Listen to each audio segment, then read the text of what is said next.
Hey everybody, and I am back, and welcome to the review for the new TV show Rosewood, Season 1, Episode 1, the pilot. Hold up. Ooh, excuse me. Mm. Anyway, let's go ahead and let's get into it. So this show is starring Morris Chestnut along with a very great and good ensemble cast. Let me just pull that up for you all. Da da da da da da da da. And it looks like I might have to shut the window too because people are getting ratchet and getting really loud. Give me one moment, please. It almost knocked my notes over. Let me just close this window because these motherfuckers are getting too loud. Okay. There. Now I can do my review. And you know what? I'm going to turn the fan on a little bit. Put it on low. That way I will not get too hot up in this piece. So, anyway, like I was saying, we have a great ensemble cast, which has Morris Chestnut, who plays Dr. Beaumont Rosewood Jr., and then we have Janina Lee Ortez, who plays Detective Annalise Villa. Then we have Gabrielle Dennis, who plays Peppy Rosewood, who is Dr. Rosewood's sister. And then we have Anna Conkle, who plays TMI. Her name is Tara Millie. The last name is like I can tell it comes from a different language, so it's very difficult to pronounce. But she is also known as TMI, and she plays Rosewood's sister Peppy's fiance, and she's also his she's also like an assistant of his, I want to say. And then we have Lorraine Toussaint, who plays Donna Rosewood, and she is Dr. Rosewood and Peppy's mother. And Lorena is from the series Orange is the New Black. She is the older African American actress who played V. And I don't know if y'all can hear me that good. Anyway, so yes, so this has a very great and interesting cast, and also one of the recurring characters who we will see later on in the series is none other than Nicole Avery Parker herself. And let me just pull it up one more time to see which character she will be playing. She plays Kat Crawford, so it'll be pretty interesting to see,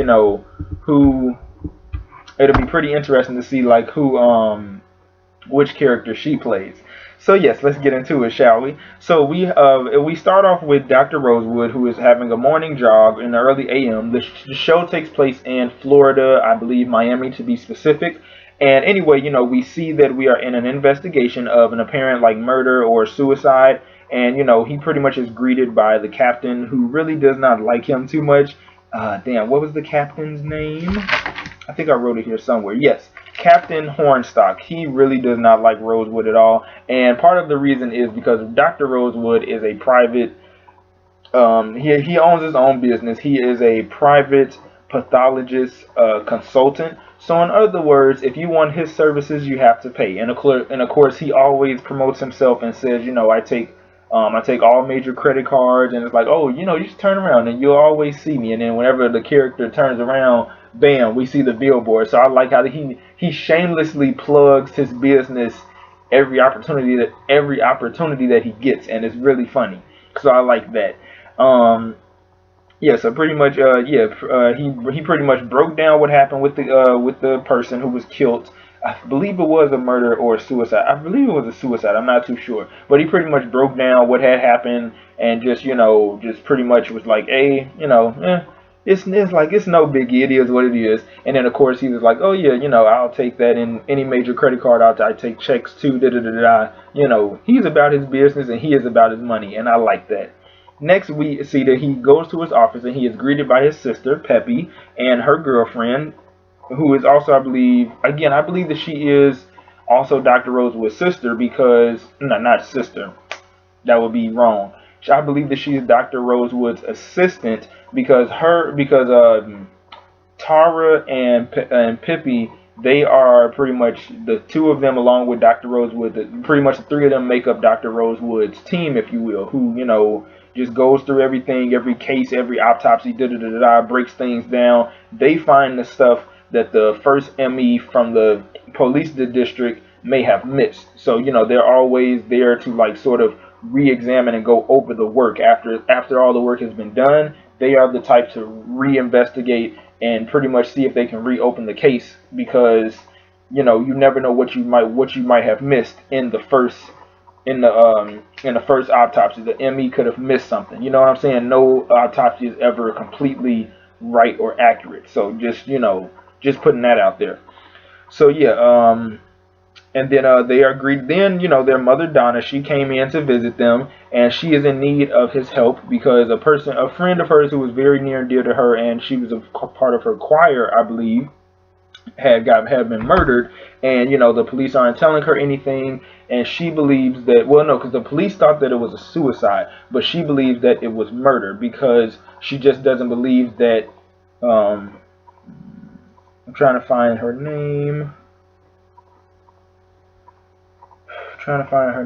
What was her name? Nora. Donna doesn't believe that Nora killed herself. Just the way that her personality was and the way that she was outside of, you know, choir practice and stuff like that. She just does not believe that she was the type of person who would just kill herself. So of course, you know, Rosewood, having a soft spot for his mother, of course he agrees to help out. So next we see Rosewood is talking to the police. He is talking to the police, and then they direct him to meet with the new detective who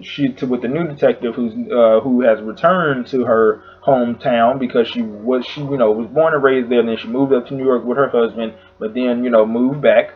So, you know, Detective Villa, we then meet her, and she is in the gym working out and just, you know, hitting that punching bag, and just, you know, she is working out. She is making sure she stays in tip-top fit shape.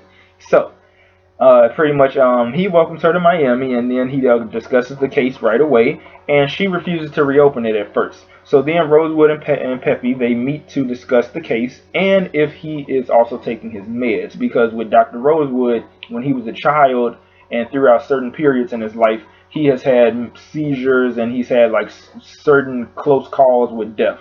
So she's just, you know, making sure that her brother is taking his meds and doing what it is that he needs to do. Oh, also, when we meet his sister, Pippi, at first, Pippi and Tara are in a relationship, and they are engaged, and Pippi is she was mad at Rosewood earlier because he missed their dinner the night before with their mother. So she's very upset about that. But, you know, eventually she got over it because it's like, you know what, it is what it is. You know, she's not really the type to keep pressing matters on something that, you know, was out of his control or whatever the case was. So next we see that Rosewood goes back to speak with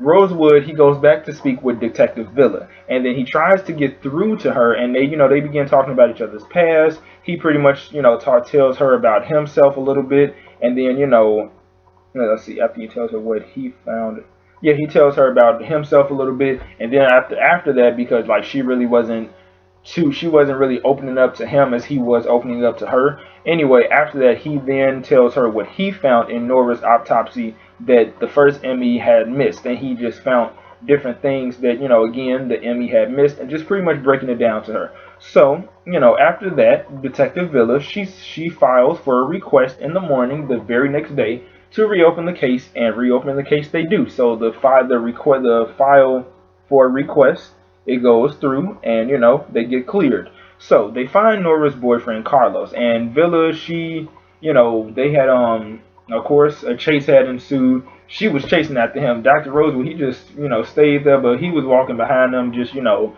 he didn't catch up to them towards the end. But anyway, she, you know, was chasing after him, just chasing, pushed, you know, she got him down on the ground, and then, you know, when she pushed him down, and when she tackled him down to the ground, broke his nose, and he was like, "Oh, you broke my nose!" And then Dr. Rosewood had came along, and it's like he pretty much fixed his nose. So she broke his nose, and then Dr. Rosewood fixed it. And then Dr. Rosewood was like, you know, we make a good pair, or we make a good team, or something like that he had said, like something like, you know, like that Batman and Robin type of thing, where it's like one of them says something that's like so corny, but it's like it's kind of true because they do make a good pair, the two of them. So there's that. And then next we see them interrogating Carlos, and then, you know, Rosewood, he checks the house out a little bit to see if there's any traces of if Nora was there the night that she was murdered. And she was there, but it's like she had left because of something that had happened that, you know, after. And then they found this out after Detective Villa was arresting Carlos. He pretty much confessed that yes, you know, Nora was there, but you know, they had a nasty fight, but he didn't kill her because he loved her so much that he would never really put his hands on her. So it's like, you know, but he knew that something was going on. He knew that she was deep in some shit that she could not get out of, unfortunately. So, you know, there's that. So they, you know, they let him go, and it's just like, you know, it is what it is. So they, in a sense, they strike cold in this case. So, you know, they have to warm this case back up again. Anyway, Donna, we then see her and Rosewood talking again, and she is not satisfied at the fact that they have not found a break in the case yet. She's still not satisfied. But of course, you know, being the mother's boy that he is, which is a good thing to see, he reassures her that they are not going to stop until they, you know, crack this case. And that just, you know, that puts a soothing, you know, sort of vibe over Donna, because she knows that her son is true to his word. You know what I'm saying? Damn it, what the... Damn it.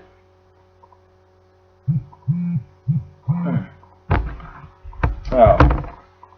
Hold on, y'all. Hello? Hey. Okay. Alright. Alright. Bye. Ooh, y'all, I am so sorry. I have to step away. I hope I can possibly cut this part out of the video, but I have to step away because I got to help my mom with the groceries. I shall return. I hope I can cut this part out. Ugh, shit. I really do hope I can cut this part out, y'all. I am so sorry about that, because I don't want to stop the review, because then it's like, you know what I'm saying? I don't even know. Yeah, I'm just going to have to step away because I don't want to stop the video from recording, because I don't know if it's going to let me take off where I left off. You know what I'm saying? Like, so I hope I can cut this part out of the video. If not, I will put where y'all can skip to, because it might be a little bit late. Whew, okay, I am back, and I really do hope that I can skip that part that I was gone. Hopefully I can, because, boy, the things I do for certain people, that's all I'm going to say. Anyway, back to the review. So, Rosewood and, Rosewood and his team, I was about to say Rosewood and his case.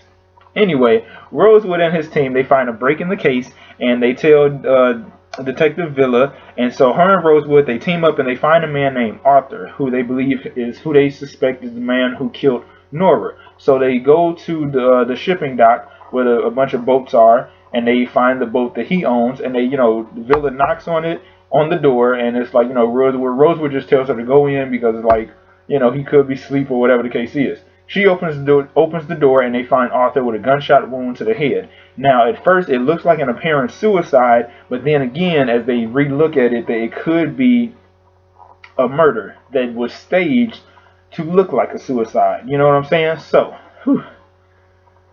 just give me a minute, because I just came from carrying up a lot of groceries. Shit.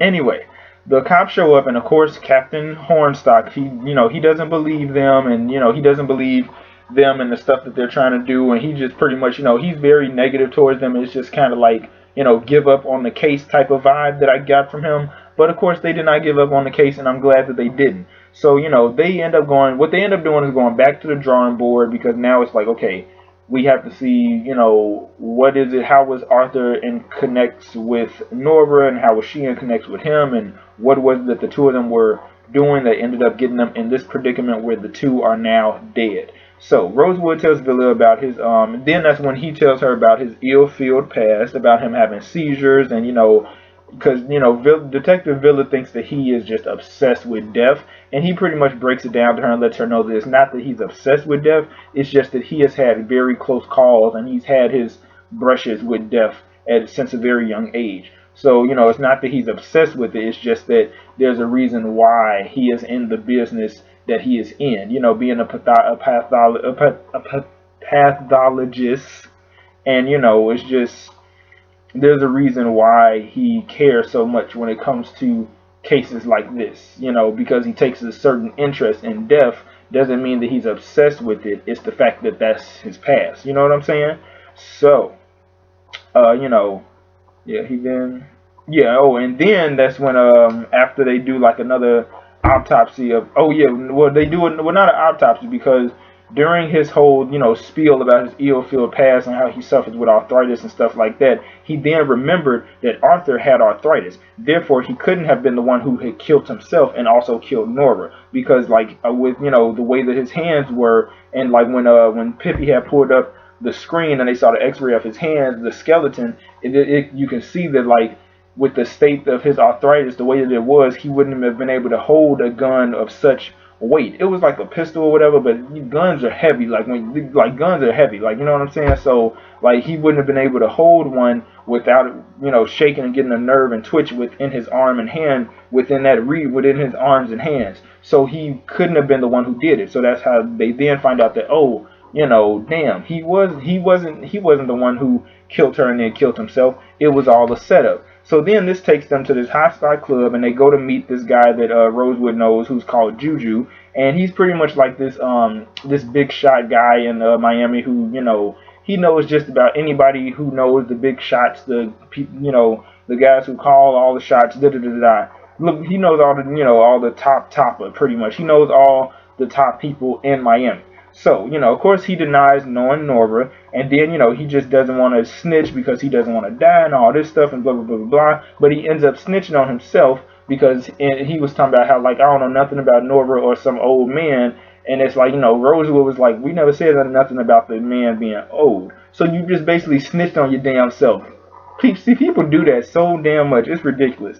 Anyway, Villa talks to him one-on-one in private, and she pretty much strongs-arm his ass. She strongs-arm him to give her a confession. So, and he ends up giving a confession. So, Arthur went to Juju's spot to meet with this guy who's known as Prince of 305 or Prince 305. Like, he's like some top DJ, but he's also like a dealer in drugs and, you know, human trafficking and stuff like that. So, he's like Miami's party king in a sense. So, Villa and Rosewood go to this exclusive party that he's throwing. It's an invite only, but they both, of course, got invites. So they go to this exclusive party. Rosewood is getting dressed, and, you know, Pippi thinks that he has a crush on, you know, Detective Villa, when in actuality he doesn't, because he lets her know that Detective Villa is married. So even if he did want her, he could never have her. And, you know, he pretty much was just letting her know that he doesn't get down like that. So it is what it is. And then, let's see. We are at the party, and Villa meets with Prince, and, you know, she seduces him with a sexy hot dance, and she, of course, while dancing with him, she slips her Bluetooth in his shirt pocket, which he does not know about. So then she leaves because all of a sudden, you know, while she was dancing, when Prince 305 was in front of her and she was, you know, in front of him, she looked over, and who did she see? She saw Rosewood. So she left, and she was just like, oh, you know, I'll be back. I got to go freshen up, you know, save that dance for me, blah, blah, blah. So they talk, and they go, you know, Villa and Rosewood talk, and they go back and forth, and it's just like, you know, yeah, it's just like, damn, you know what I'm saying? Like, it's just like, man, what is going on? Like, damn, like, They go back and forth about which plan is better, his plan or her plan, and they just pretty much, I believe they went with her plan, I think, or they went with his plan, I believe. So basically, to break it down to you, Rosewood goes to meet Prince 305, and of course he uses the DJ mic, and he gets stopped by Prince 305. He pretty much causes a distraction, just, you know, in order to buy Villa some time to sneak through and, you know, sneak downstairs to his room, to his office quarters or whatever. And of course, meanwhile upstairs, Rosewood, he had got, you know, snatched from the mic and from the booth by Prince 305's boys, his security guards. And of course, he fakes a seizure, and he's like, oh, wait, I need some juice. You know, y'all just, you know, help me out. Like, don't, you know, I don't want to die. I don't want to have a seizure, blah, blah, blah. So, you know, meanwhile, Villa, she snuck down into the secret room, and then she has, you know, she found what she needed to find, and of course, she ends up with a gun to her head, and it's by Prince 305, who then confesses to killing Nora, and so the two of them fight. They struggle with the gun, the gun or whatever. He runs away with his gun in hand. He runs away. She chases after him, of course, takes her gun out of her purse. They run, and of course, during this chase, he grabs a hostage, And you know, it's just like Villa is about to put her gun down and just pretty much give up. But right before she does that, here comes Dr. Rosewood with an injection. He comes with a needle of PTS, and he injects a small dosage into his neck. And if he injects all of it, he can practically paralyze Prince 305. So Prince just gives up and he gets arrested, and pretty much they save the day, and they say they cracked the case. They solved the case, and hip hip hooray. So of course Rosewood goes to Donna, his mother, and he lets her know the good news that they found the guy, and the case is closed. And of course, mother and son, they hug it out. And next we have Rosewood and Villa, who meet up, and pretty much in this little last meetup of the pilot episode, we find out that Villa's husband had died a few years back. It was a medical issue, I believe, like some clogged arteries, or it was something medically that he had died of, and he died right in front of her. He had got up one day, he got dressed for work, he kissed her goodbye, and when he turned around, he collapsed and fell to the floor. And it was due to a medical reason why he died. And so like he left before his body hit the floor. So that's pretty much how she had broke it down. So Rosewood, he then in turns in a sense he lightened up the mood, and he pretty much offered her he solely offered Detective Villa a discount on all of her cases, because he said everybody else in that police district are going to have to pay him the full amount, but for her, he is giving her a discount. And of course, he again shamelessly plugs his he plugs his business, and he's like, oh, like when you turn around, I will always be there. And then she turns around, and it's just like, what do we see? Bam, the billboard yet again. So yes, that is my review for Rosewood. I really like the show, and I am staying positive for it, and I want you guys to support it. If you have not, please do go watch it. The reruns, really support this show. Seriously, you guys, this is a good show. I like it. Even though, you know what, yes, it is on Fox. Let's just address the elephant in the room. But you know what, listen, it's a good show. I like it. It's not stereotypical of the black man. It's not stereotypical of Latina women. It's a good show. You know what I'm saying? Like, the only thing is, I wish that, even though it's a TV show, I just wish that Pippi was with a black woman instead of a white woman. That's just my only thing about it, but it is what it is. I'm not the writer of the show, the creator of the show. Listen, I'm not going to tell you how you can run your shit, so don't tell me how I should run mine. It is what it is. So, other than that, that's like my one little issue with it, but it's a good show, so I mean, I like it. So, yeah, that's pretty much my spiel on that. So I want you guys to check out the show, and that is all. I will see you guys later. Deuces.